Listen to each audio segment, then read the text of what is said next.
بسم اللہ الرحمن الرحیم۔ السلام علیکم۔ لاکھوں کروڑوں درود نبی کریم صلی اللہ علیہ وآلہ وسلم اور ان کی آل اولاد پر۔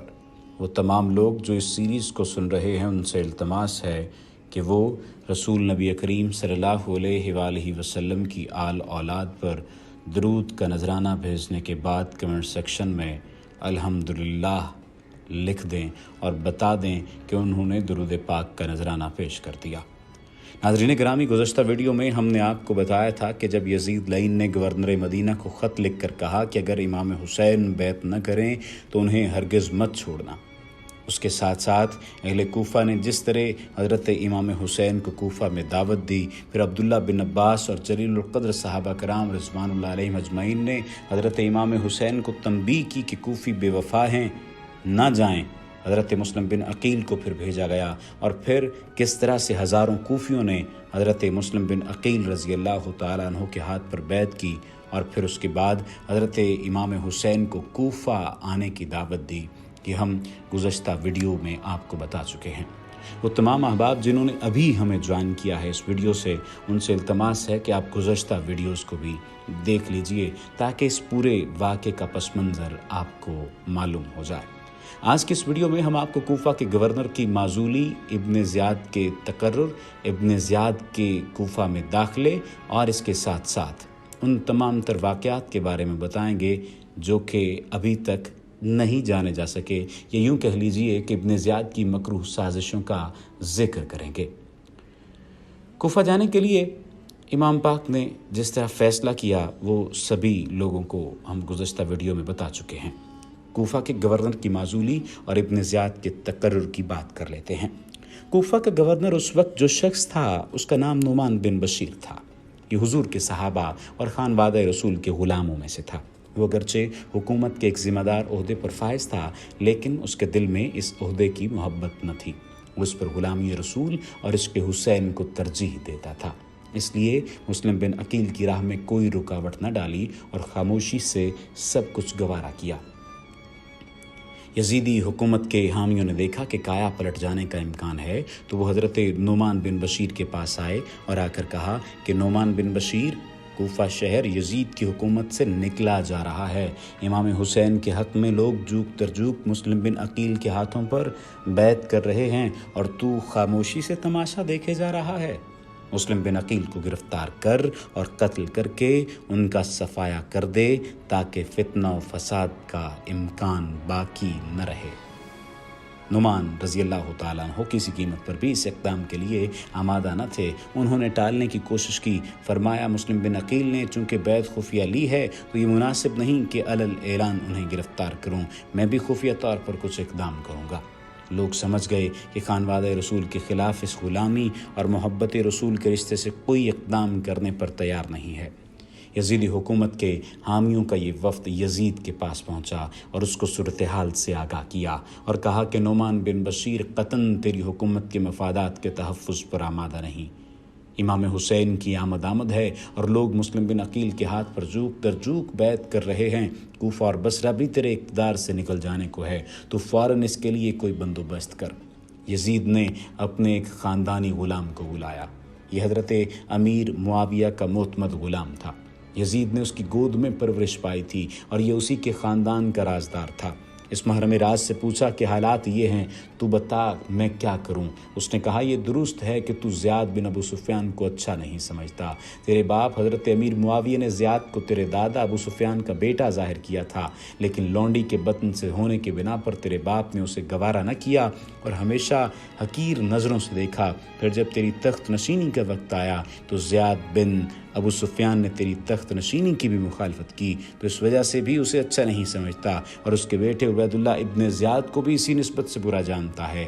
لیکن میری رائے یہ ہے کہ اس آڑے وقت میں جس طرح عبیداللہ ابن زیاد تیرے کام آ سکتا ہے اور اس فتنہ و سازش کو جس طرح وہ کچل سکتا ہے، کوئی اور اس مہم کو کامیابی سے سر نہیں کر سکتا۔ ان ظالموں کے نزدیک یہ تمام تر صورتحال فتنہ اور سازش تھی۔ اس نے کہا تو فوراً کوفہ اور بصرہ کی حکومت عبید اللہ بن زیاد کے سپرد کر دے اور نعمان بن بشیر کو معزول کر دے تاکہ ابن زیاد اپنی سخت پالیسی کی وجہ سے اس سازش کو کچل دے۔ یزید کو یہ مشورہ پسند آیا۔ اس نے فوری خط کے ذریعے نعمان بن بشیر کو معزول کر دیا اور عبید اللہ بن زیاد کو گورنر نامزد کر دیا۔ ابن زیاد بصرہ کا گورنر تھا۔ کوفہ میں شیعان علی و حسین کا زور توڑنے کے لیے یزید نے اسے کوفہ کا بھی گورنر بنا دیا اور حکم نامہ بھیجا کہ فوراً کوفہ پہنچ کر وہاں کے حالات کو قابو میں لاؤ۔ جس دن بصرہ میں ابن زیاد کو یزید کا یہ حکم نامہ ملا، اسی دن بصرہ میں حضرت امام حسین کا قاصد بھی آپ کا خط لے کر وہاں پہنچا، مگر وہ گرفتار کر لیا گیا۔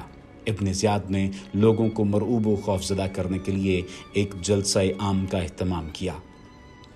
جب لوگ اکٹھے ہو گئے تو گرجا، اے لوگو، مجھے پہچاننے کی کوشش کرو، میں خونخوار صفاق کا بیٹا ہوں، ایک ظالم و جاور اور قتل و غارت سے دریغ نہ کرنے والے کا بیٹا ہوں۔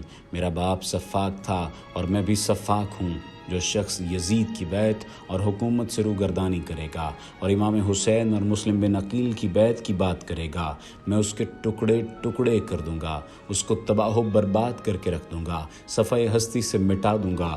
خبردار، سر دست، میں شہر بصرہ اپنے بھائی کے سپرد کر کے جا رہا ہوں تاکہ مسلم بن عقیل رضی اللہ تعالیٰ عنہ کا نعوذ باللہ صفایا کر سکوں، اور تمہیں تنبیہ کیے جا رہا ہوں کہ یزید کی بیعت سے کوئی شخص انکار نہ کرے، وگرنہ اس کے حق میں اچھا نہیں ہوگا۔ پھر اس نے اس قاصد کو بلایا تو امام حسین کا خط لے کر آیا تھا۔ مجمع عام میں کھڑے ہو کر تلوار بے نیام کر کے اس قاصد کا سر قلم کر دیا اور خود کوفہ کی طرف روانہ ہو گیا۔ جب وہ کوفہ پہنچا تو اس کے پاس 500 آدمیوں کا لشکر تھا۔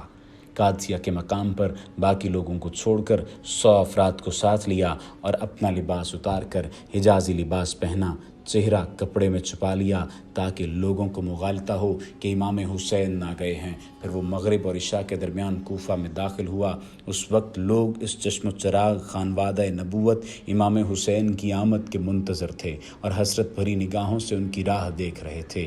جب شام کے اندھیرے میں عبید اللہ ابن زیاد چہرے پر کپڑا ڈالے آیا تو لوگ غلط فہمی کا شکار ہو گئے۔ انہوں نے سمجھا کہ شاید حسین ابن علی آ گئے ہیں۔ وہ جوک در جوک اس کے پاس آنے لگے۔ کوفہ کے گلی کوچوں میں آوازیں بلند ہوئیں، مرحبا، السلام علیک یا ابن رسول، اے رسول پاک کے پیارے بیٹے حسین، آپ کی آمد مبارک ہو۔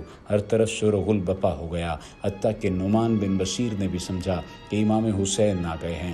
نعمان کو یہ پتہ چل چکا تھا کہ یزید ان کے قتل کے درپے ہو چکا ہے اور حالات ناسازگار ہو گئے ہیں، اور کوفیوں کی حالت کا یہ بھی انہیں علم تھا۔ جب عبید اللہ ابن زیاد سیدھا نعمان بن بشیر کے محل پر پہنچا تو آپ نے قلعے کا دروازہ بند کر لیا اور اوپر سے آواز دی، اے حسین ابن علی، تجھ پر سلام ہو، رات کا وقت ہے، میری فوج قلعے کے اندر ہے، مجھے حالات کی ناسازگاری کا علم ہے، آپ خدارہ کوفہ چھوڑ کر مدینہ چلے جائیں، یہاں کے حالات سازگار نہیں، لوگوں کے دل آپ کے ساتھ ہیں لیکن تلواریں یزید کے ساتھ ہیں، اور میں یہ نہیں چاہتا کہ میری حکومت میں آپ کا سر اقدس قلم ہو جائے، آپ خاموشی سے واپس چلے جائیے۔ ابن زیاد نے حضرت نعمان کی یہ بات سنی تو جل بھن گیا، کیونکہ اس میں سے بوئے وفا آ رہی تھی۔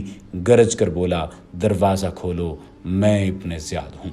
حضرت نعمان بن بشیر نے دروازہ کھول دیا۔ اس نے آتے ہی عہدے کا چارج لے کر حضرت نعمان کو معزول کر دیا اور اسی وقت اپنے جاسوسوں کو حکم دیا کہ شہر میں پھیل جاؤ اور جہاں مسلم بن عقیل پناہ گزین ہوں ان کو گرفتار کر کے لے آؤ۔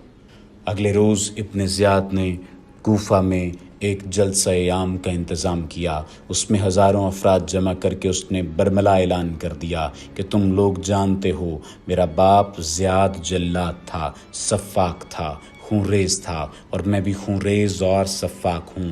مجھے معلوم ہوا ہے کہ تم یزید کی بیعت اور اس کی حکومت سے انکاری ہو، بس میں تمہیں سختی کے ساتھ اس بات سے منع کرتا ہوں اور یہ اعلان کرتا ہوں کہ جو شخص امام حسین کے لیے مسلم بن عقیل کے ہاتھ پر بیعت کرے گا، میں اس کا نام صفحہ ہستی سے مٹا دوں گا۔ میں تم سب لوگوں کے نام بھی جانتا ہوں اور تمہاری شکلیں بھی پہچانتا ہوں اور تمہارے خاندانوں سے بھی واقف ہوں۔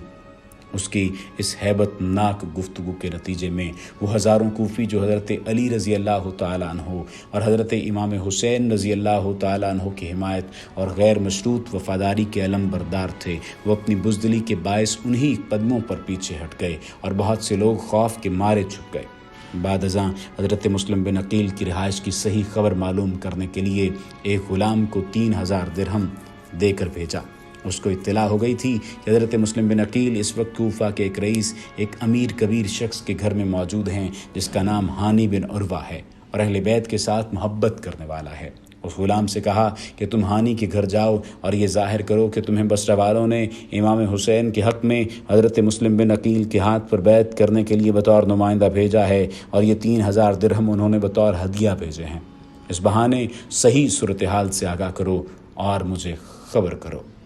چنانچہ وہ غلام ہانی بن عروہ کے گھر پہنچا، دروازہ کھٹکھٹایا اور کہا کہ مجھے بصرہ والوں نے حضرت مسلم بن عقیل کے ہاتھ پر بیعت کرنے بطور نمائندہ بھیجا ہے۔ تو اس کی چکنی چپڑی باتوں میں آ گئے اور اندر حضرت مسلم بن عقیل کے پاس لے گئے۔ اس نے ان کے سامنے بھی وہی بات حلفاً کہی اور ان کے دست اقدس پر بیعت کرتے ہوئے 3000 درہم ہدیے کے طور پر پیش کیے۔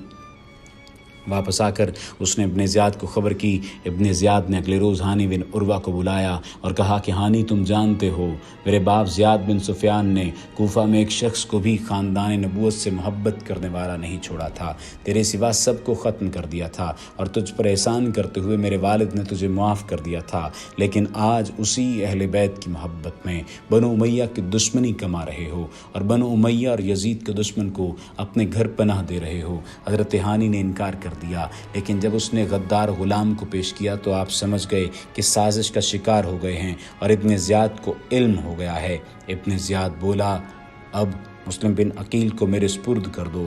ہانی کہنے لگے کہ میں یہ ظلم نہیں کر سکتا کہ خانہ رسول کے چشم و چراغ کو اپنے ہاتھوں سے گل ہوتا ہوا دیکھوں۔ اس نے ایک گرز ہانی بن عروہ کی پیشانی پر مارا اور ان کا سر پھٹ گیا۔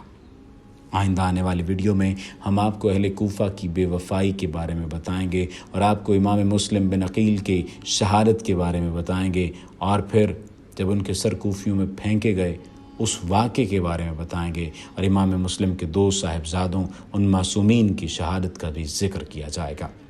وما علینا الا البلاغ المبین۔